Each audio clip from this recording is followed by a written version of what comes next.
Maria stood paralyzed amidst the screaming machinery, her hand trembling as she clutched a crumpled deed that had just turned her life into ash. The roar of the assembly line drowned out her husband's frantic pleas, but his words burned into her mind. "I didn't just lose the money, Maria. I signed over the house."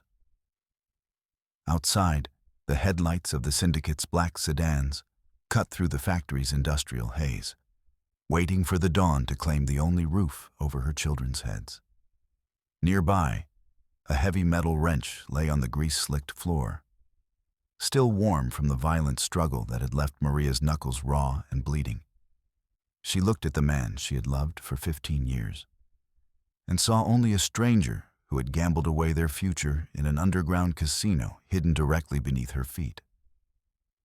As the factory manager, the man she thought she worked for, stepped out of the shadows with a cold, predatory smile, Maria realized the trap wasn't just set for Kevin.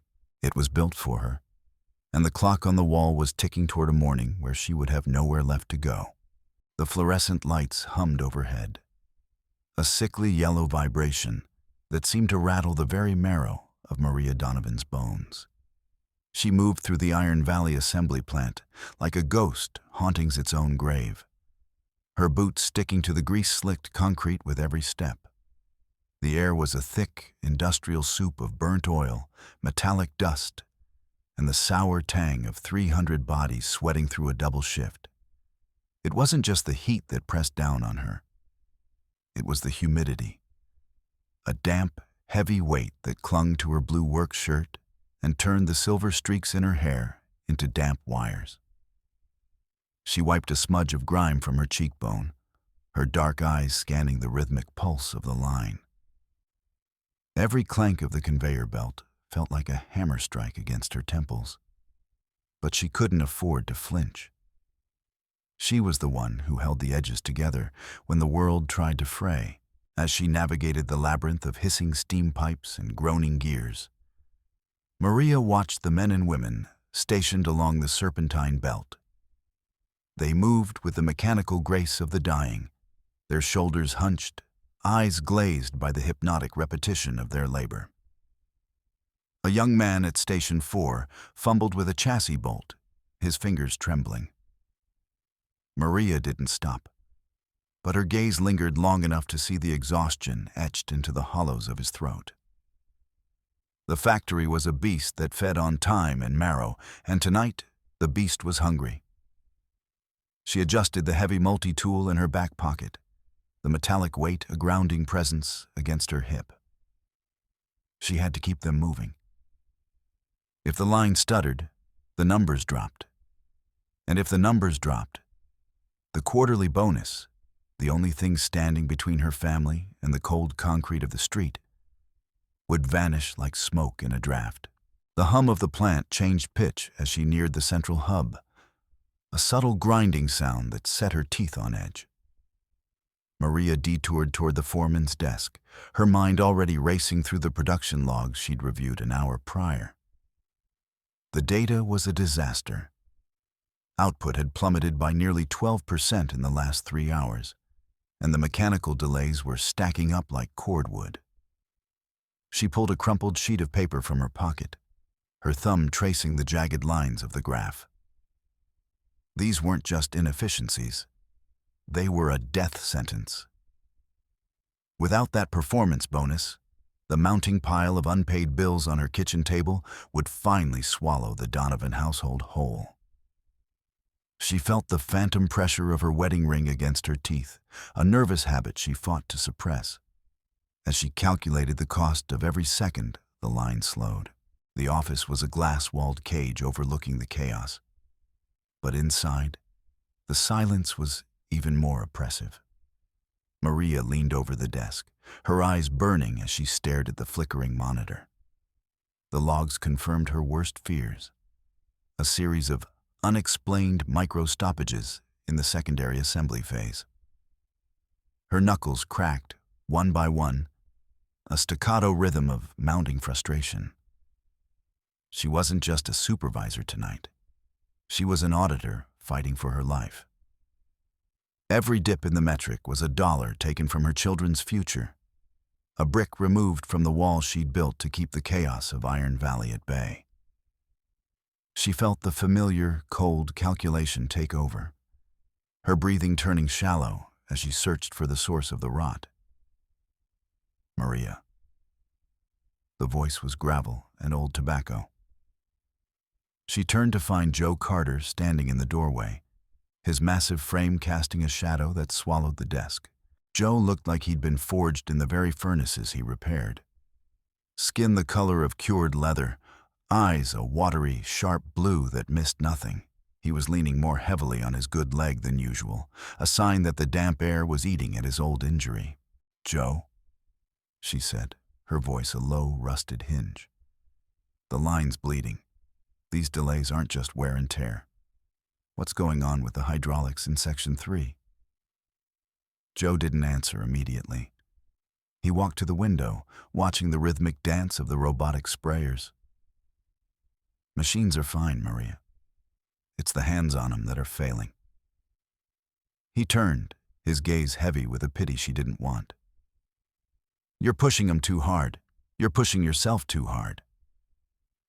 Maria's jaw set, her face becoming a mask of flat, black iron. "I don't have the luxury of a soft touch, Joe. The bank doesn't take tired as a mortgage payment. I need that bonus. If this shift doesn't hit the target, I'm done. We're all done." Joe sighed, a sound like a tire losing air. He reached into his pocket and pulled out a tin of menthol drops, offering her one. She shook her head. "It ain't just the bonus you ought to worry about," he muttered, his voice dropping an octave. He beckoned her toward the door, his movements deliberate. "Follow me. There's something in the storage wing you need to see. Something about Kevin's locker." The storage section was a graveyard of dented metal and shadows, away from the primary roar of the presses. The air here was cooler, smelling of stagnant oil and the ghosts of old labor. Joe led her to a row of lockers near the maintenance cage, his boots echoing against the concrete. He stopped in front of number 17. Maria felt a cold prickle of dread crawl up her spine. This was Kevin's locker, the small, private space her husband kept for his shift gear.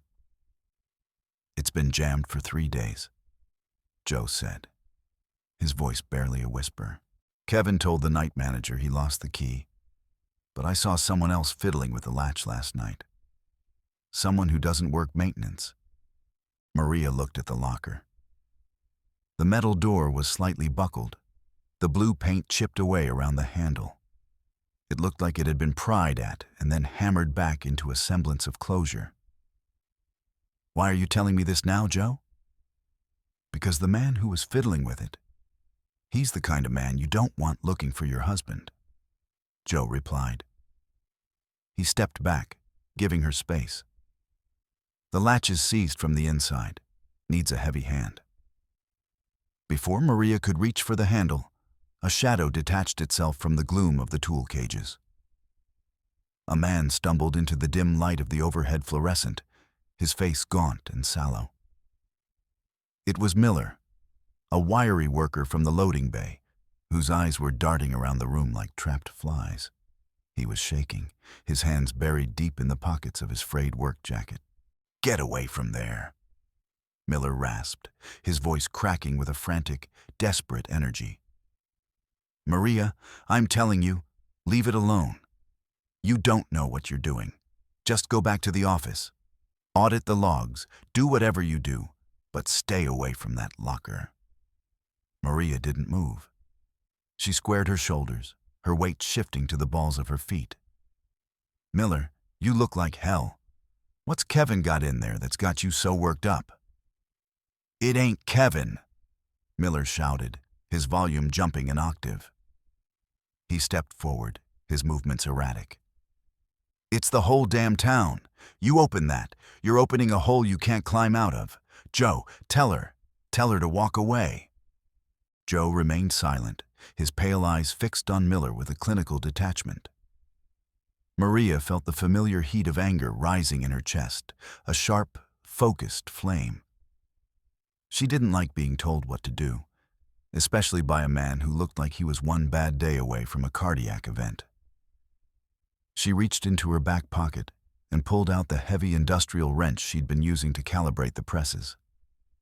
The steel was cool and reassuring in her grip.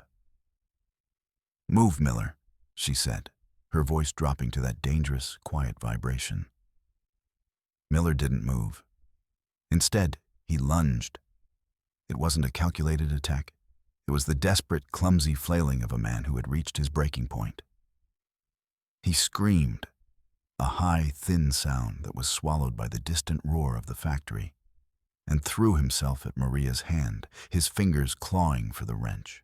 The struggle was a messy, frantic blur.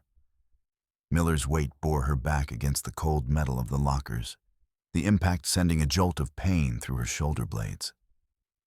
He was surprisingly strong, fueled by a panicked adrenaline that made his movements unpredictable. They grappled on the oil-slicked floor, their boots scuffing and sliding as they fought for control of the tool. Maria felt his hot, sour breath against her neck, heard the frantic clicking of his teeth. "Let go," she grunted, her muscles straining. She twisted her hips, using her lower body strength to pivot. She jammed her elbow into Miller's ribs, a sharp, precise strike that forced a wheeze of agony from his lungs. He didn't let go, his fingers digging into her wrist with bruising force. They rolled, the greasy concrete staining her clothes, the smell of industrial waste filling her senses. It was a primal, ugly fight, stripped of any dignity. Maria found her footing first. She planted a boot against Miller's chest and shoved with everything she had, sending him sprawling backward into a stack of empty pallets. He hit the wood with a sickening crack and didn't get up, his chest heaving as he sobbed into the shadows. Maria stood over him, her chest laboring, her knuckles raw where they'd scraped against the floor. She gripped the wrench so hard her hand cramped. "That's how it is, Miller," she spat, her voice trembling with the aftershock of the violence. She didn't look back at him. She turned to the locker, her eyes fixed on the buckled metal of number 17. She didn't hesitate. She jammed the head of the heavy wrench into the gap between the door and the frame, the steel groaning in protest. She leaned her entire weight into the tool, her boots digging for purchase on the slick floor. The metal shrieked, a high-pitched wail of failing rivets and tortured iron. With a final, violent crack that echoed through the storage bay like a gunshot, the latch snapped. The door swung open, hitting the adjacent locker with a hollow clang. The interior was sparse. A pair of grease-stained coveralls, a half-empty pack of cigarettes, and a small framed photo of Maria and the kids that had been knocked face down. Maria reached past the personal items, her fingers searching the dark corners at the very back of the shelf. Her hand brushed against something heavy, something that didn't belong in a factory locker. She pulled it out. It was a thick, unmarked manila envelope, bulging with the weight of its contents. There were no labels, no names, just the stark, tan paper. Maria felt a cold sinking in her gut, a premonition that the life she'd been trying to weld together was about to shatter. She tore the envelope open. A stack of cash fell out, more money than she'd seen in years, all in crisp, small denomination bills. But it wasn't the money that stopped her heart. It was the papers. Detailed ledgers, handwritten in a script she recognized all too well. It was Kevin's handwriting. The pages were a map of Iron Valley's rot, names of local workers, amounts owed, and a series of dates and locations for drop-offs. Kevin wasn't just gambling. He was the courier. He was the mule for the very syndicate that was bleeding the town dry. The betrayal hit her with the force of a physical blow to the solar plexus. She leaned against the lockers, the ledgers trembling in her hand, All those nights he'd claimed to be working overtime. All those double shifts he'd supposedly taken to fix their finances. It was a lie. He had been a willing participant in the destruction of their community, a cog in a machine far more predatory than the one she supervised. Maria? Joe's voice was soft, almost hesitant. She didn't answer. She looked out at the factory floor, where the machines continued their relentless, uncaring pulse. The heat felt different now, not just oppressive, but suffocating.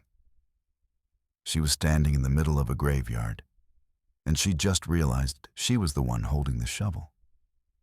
The quarterly bonus, the production targets, the mechanical delays, they were all insignificant now. She was in the crosshairs of a monster, and the man she loved had been the one to draw the map. Maria stood alone in the vibrating heart of the plant, the ledgers gripped in her hand like a death warrant. She acknowledged the truth with a cold, terrifying clarity. Her future wasn't just uncertain, it was a target, and the first shot had already been fired. The weight of the envelope felt like lead in her pocket as she moved toward the deserted corridor where the factory's internal landlines were housed. She needed to hear Kevin's voice, not because she expected the truth, but because she needed to hear the lie one more time before she broke it. She reached the heavy black receiver, her fingers slick with sweat, and pressed it to her ear. Nothing. No hum of electricity, no rhythmic click of the exchange. Just a flat, hollow silence that felt like a tomb. She pulled the phone away, her eyes tracing the line up to where it disappeared into a conduit near the ceiling. There, dangling like a dead snake, was the severed end of the wire. The cut was clean, surgical, the work of a pair of wire cutters and a deliberate hand. A surge of ice water panic flooded her chest. This wasn't a mechanical failure. This was isolation. Someone knew what she'd found, and they were turning the factory into a cage. Maria didn't wait to see who was watching. She retreated toward the main assembly line, her mind a frantic machine of its own. She shoved the manila envelope deep into the secret compartment of her heavy tool belt, the paper crinkling against her thigh. She had to maintain her cover. If she looked like a woman who'd just discovered her husband was a criminal, she'd be dead before the morning whistle. She stepped back into the yellow glare of the production floor, her face a mask of practiced indifference, her eyes scanning every shadow, every passing worker, for the glint of a threat. The loading bay was a cavernous space of echoing steel and shifting shadows, lit only by a few flickering strips of fluorescent light. Maria was checking the manifest on a stack of chassis crates when the air seemed to grow heavy. Two men emerged from the gloom of the shipping office, their movements synchronized and predatory.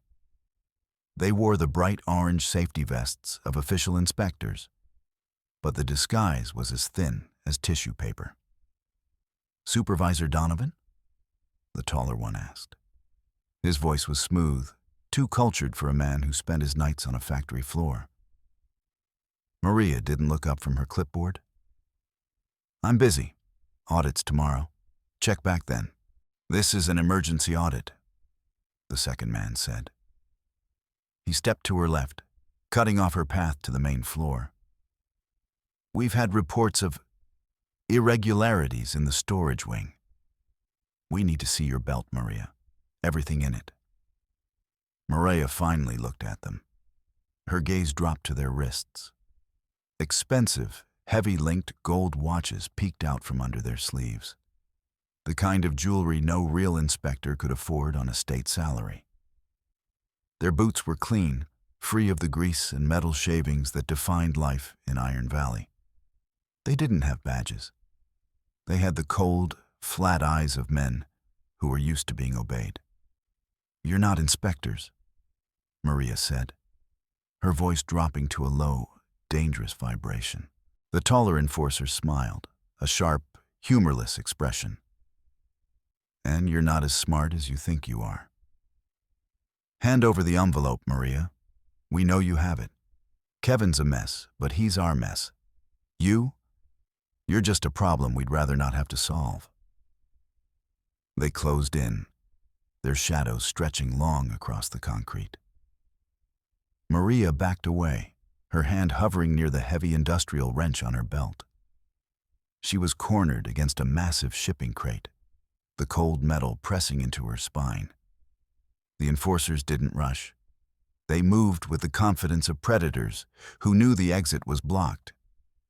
I don't know what you're talking about, she lied, her voice steady even as her heart hammered against her ribs. I've got work to do. Move, the hard way it is, the shorter one muttered, reaching for a baton hidden in his sleeve. Maria didn't wait for him to draw. Her eyes flicked to the control panel of the nearby hydraulic lift, a massive platform currently raised to the second-floor mezzanine. She lunged, not at the men, but at the heavy red lever. With a violent jerk, she slammed the release. The lift didn't just descend, it plummeted with a roar of escaping air and screaming metal. The sudden violence of the motion caught the enforcers off guard. The shorter man, lunging forward, found his foot squarely beneath the descending edge of the steel platform. A sickening crunch echoed through the bay, followed by a scream that was raw and jagged. He collapsed, pinned to the floor by 3 tons of industrial machinery. The distraction was all she needed. Maria didn't look back at the chaos. She pivoted and dove toward a narrow maintenance hatch she knew was hidden behind a stack of empty drums. It was a ventilation crawl space, a dark, cramped artery of pipes and dust that led toward the factory's ancient foundation. She scrambled inside, her breath coming in ragged gasps, the bulky enforcers' shouts fading behind her. They were too large to follow her through the maze of steel. She moved through the darkness like a rat, her hands scraping against rusted iron, her skin coated in a layer of ancient soot. She knew these pipes better than she knew her own home. She followed the downward slope, the air growing warmer, smelling of earth and something sweet and chemical. Finally, she reached a secluded maintenance closet in the very bowels of the plant. She dropped to the floor, her chest heaving. In the corner, beneath a layer of discarded rags, she felt the edge of a loose floorboard. She'd heard rumors about the sub-basement, stories the old-timers told about the hidden floor built during the war. She pried the wood up, revealing a heavy, iron-bound trapdoor. Below, a stone staircase spiraled into a darkness that hummed with a low, rhythmic vibration. Maria descended, her flashlight beam cutting through a haze of cigarette smoke that grew thicker with every step. At the bottom, she pushed open a heavy steel door and stopped dead. The sub-basement wasn't a storage room. It was a cathedral of vice. A secret, high-stakes casino stretched out beneath the factory floor, lit by the sickly red glow of neon signs and industrial lamps. Men in expensive suits sat at felt-covered tables, their faces obscured by clouds of expensive smoke. Armed guards, real professionals, not the thugs from the loading bay, patrolled the perimeter with a lethal grace.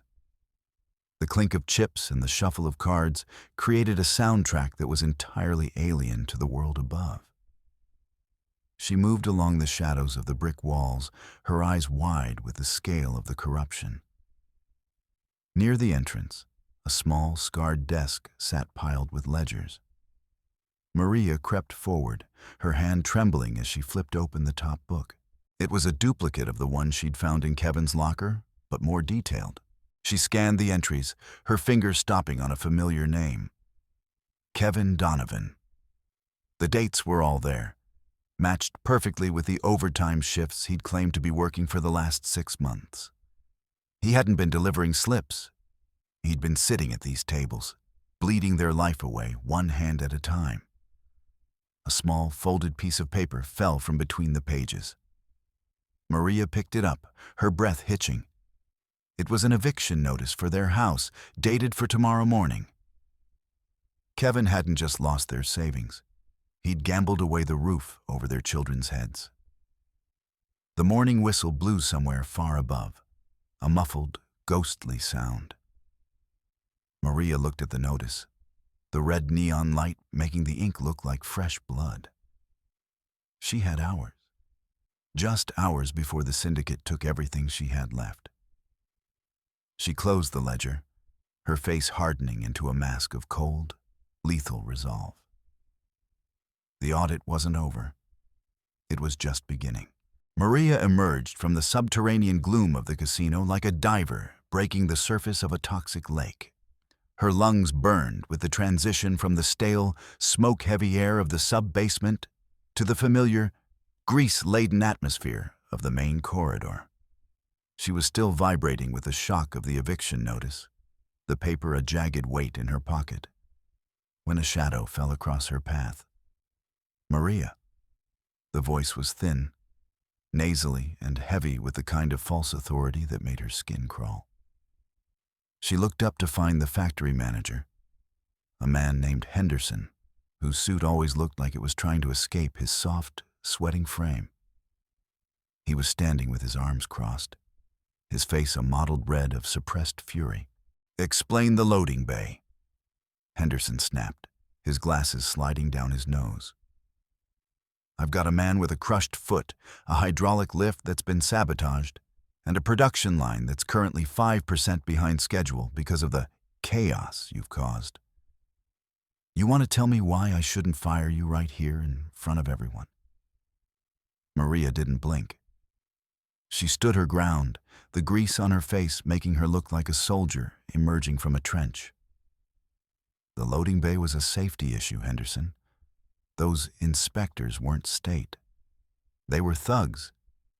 If you're more worried about the lift than the fact that your plant is being used as a hunting ground, maybe you're the one who needs to explain yourself." Henderson's eyes flared, a flicker of something that wasn't just anger. It was fear. "You're done, Donovan. Hand over your radio. You're off the clock permanently. Security will escort you out." Before Maria could respond, the factory groaned. It wasn't the usual rhythmic thud of the presses. It was a violent, electrical shriek. A massive power surge ripped through the section, the overhead fluorescents exploding in a shower of white-hot sparks. The roar of the machinery died instantly, replaced by a terrifying, vacuum-like silence. Then, the darkness hit. The emergency lights flickered, a dim, sickly green that barely touched the shadows. The factory floor, once a map of predictable labor, was transformed into a pitch-black labyrinth of jagged steel and hidden pits. Maria felt Henderson stumble back, his frantic breathing the only sound in the sudden void. This wasn't an accident. The syndicate enforcers had cut the grid. They were moving in for the kill, and they didn't care who else got caught in the dark. Maria ignored Henderson's whimpering and reached for the small emergency flashlight clipped to her belt. The beam was a thin, weak needle of light against the oppressive gloom. She didn't head for the exit. She headed deeper into the darkness, toward the electrical substation behind the main assembly line. She remembered something Kevin had mentioned once, a rainy day spot he'd joked about when they were still happy. She reached the loose electrical panel, her fingers fumbling with the rusted screws. She pried it open, the metal groaning in the silence. Inside, tucked behind a nest of dead wires, was a small, grimy pouch. She pulled it out, her heart hammering. It was a stack of cash, maybe $2,000, with a note in Kevin's messy scrawl, "Insurance." She counted it quickly, the thin beam of her light dancing over the bills. It was a pittance, a fraction of the debt listed in the casino ledgers. It wouldn't save the house, and it wouldn't stop the eviction.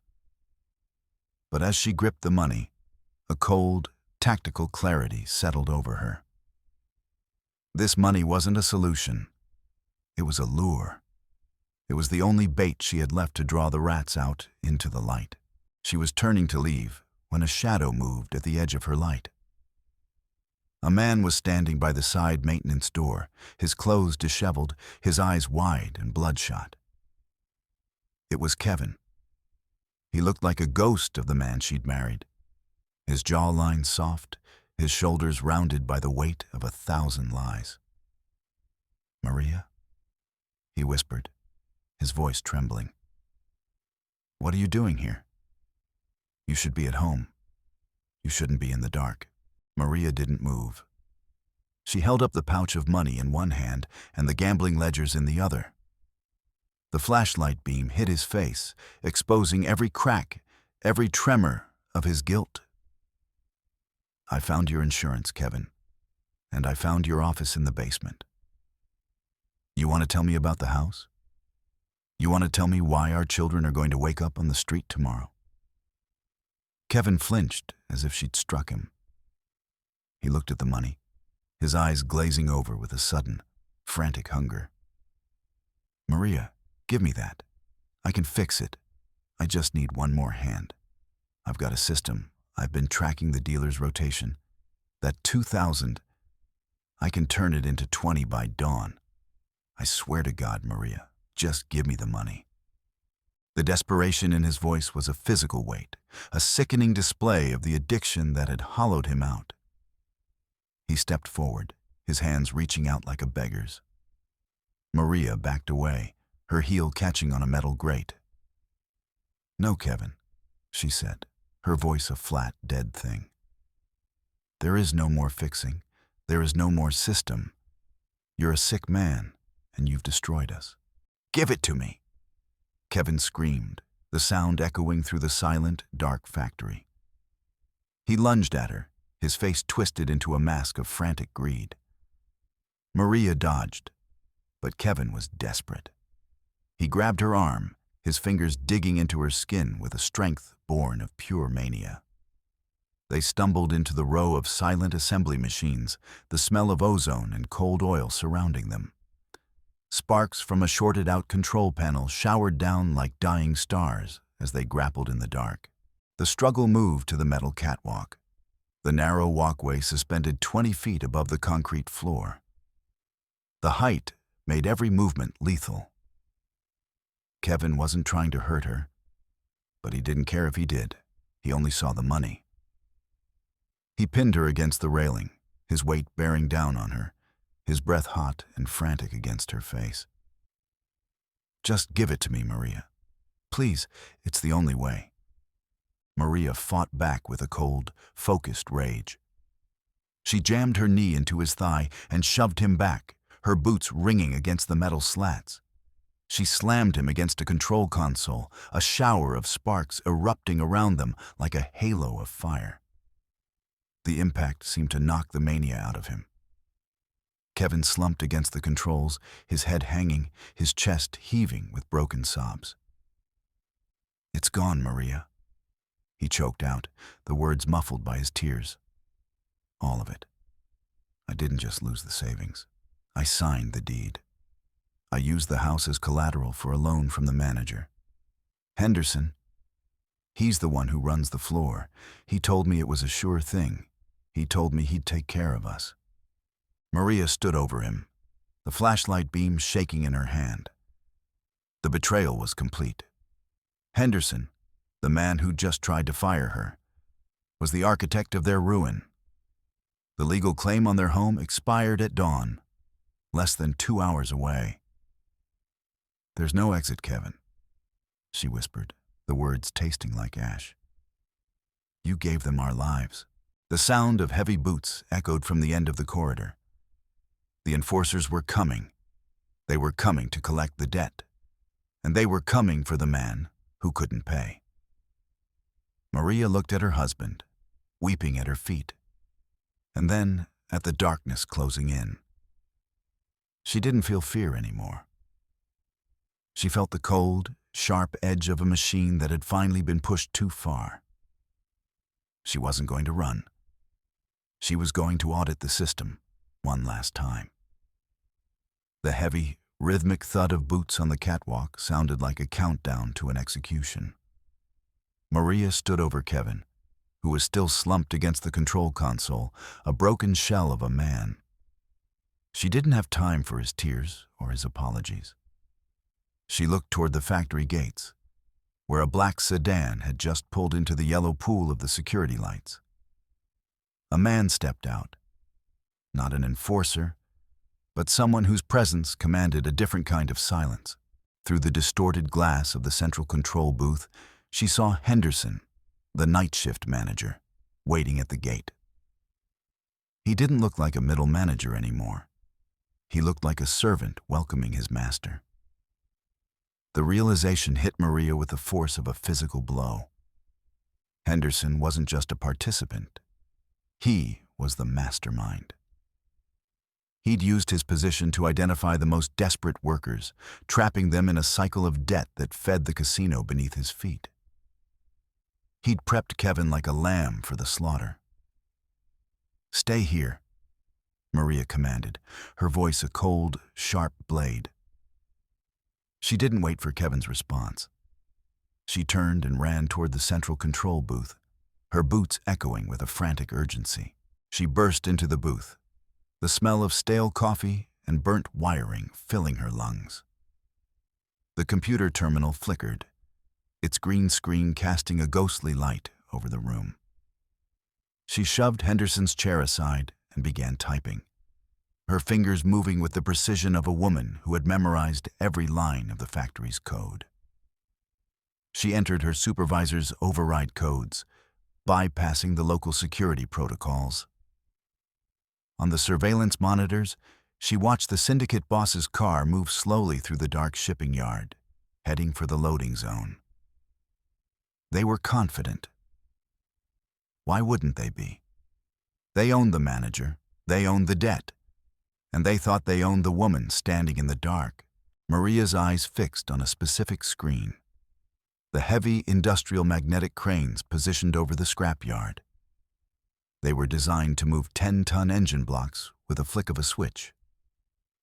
She waited, her breath held, her finger hovering over the final command. The car passed under the first crane. Not yet. The second. Not yet. As the vehicle entered the dead center of the yard, Maria slammed her hand onto the keyboard. The factory groaned as the massive magnets hummed to life, a sound like a swarm of angry hornets. Overhead, the heavy steel scrap containers, massive rusted cages, were released from their moorings. They didn't just fall. They were guided by the magnetic pull, slamming into the asphalt around the black sedan with the force of an earthquake. The car was instantly entombed in a wall of jagged, impassable iron. Maria watched the enforcers scramble out of the vehicle, only to find themselves trapped in a metal cage of their own making. She didn't stop there. She grabbed the microphone for the factory's public address system and turned the gain to the maximum. The feedback shrieked through the silent plant like a banshee. "Kevin, get up!" she screamed, her voice booming through every corridor, every storage bay, every corner of Iron Valley. She dragged a stumbling, dazed Kevin onto the main assembly platform, directly beneath the high-intensity industrial spotlights. She hit the override for the lights, and the section was instantly bathed in a blinding, unforgiving white glare. The workers, the hundreds of men and women who had been hiding in the shadows, began to emerge, drawn by the noise and the light. "Tell them, Kevin," Maria shouted, shoving the microphone into his trembling hands. "Tell them who runs the basement. Tell them who took our house." Kevin looked out at the sea of faces. His friends, his co-workers, the people he'd lied to for months. The weight of the shame seemed to snap something inside him. He didn't look at the manager, who was now screaming from the mezzanine. He looked at Maria. It was Henderson. Kevin's voice cracked and boomed through the speakers. "He runs the casino. He's the one who erased the debts for the ones who did his dirty work. He's the one who's been bleeding us dry so he can buy his suits and his gold watches." The silence that followed was more powerful than the roar of the machines. Then, the shouting started. Henderson rushed onto the floor, his face a mask of panicked rage, a baton clutched in his soft hand. "Silence him!" Henderson screamed at the few enforcers who hadn't been trapped in the yard. "Donovan, you're dead. You hear me? You're dead." But as Henderson lunged toward the platform, a wall of blue work shirts blocked his path. Joe Carter stepped forward, his massive frame unyielding, and behind him, dozens of other workers, men and women who had watched their own lives crumble under the syndicate's thumb, formed a human barrier. Maria didn't watch the confrontation. She was already back at the terminal, her phone held to the speakers, recording every word of Henderson's threats, every detail of Kevin's confession. She used the factory's external uplink, a high-speed line reserved for corporate reports, and began transmitting. She sent the ledgers, the recordings, and the casino coordinates directly to the corporate headquarters in Pittsburgh and the state police. She bypassed the local hierarchy entirely, cutting the rot out at the root. The sirens arrived 20 minutes later. Blue and red lights danced against the grimy windows of the plant as state troopers and corporate security teams flooded the floor. Maria watched as they cut the syndicate boss out of his metal cage and led Henderson away in handcuffs, his expensive suit stained with grease and sweat. She stood by the loading bay as the lead investigator approached, her face a mask of exhaustion and triumph. She handed over the physical ledgers, her hand steady for the first time in weeks. "I'm a whistleblower," she said, her voice a low, rusted hinge. "I want protection for my family, and I want a freeze on the deed to my house. It was signed under duress, and I have the proof." The investigator looked at the files, then at the woman who looked like she'd been forged in the very heart of the plant. He nodded. "You've got it, Maria.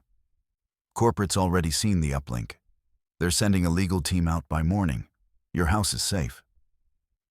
Maria didn't feel the relief she expected. She felt only a profound, hollow stillness. She walked over to where Kevin was sitting on a crate, his head in his hands. She reached into his pocket and took the keys to their car.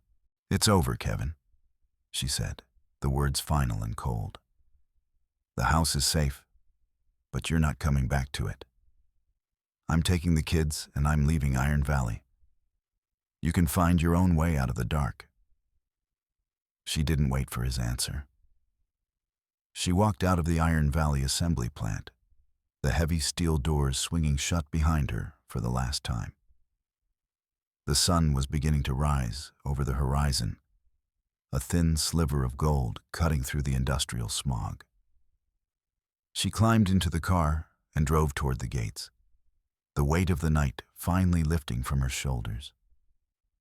She held the keys to her future in her hand, and for the first time in her life, she didn't care about the numbers. She only cared about the road ahead.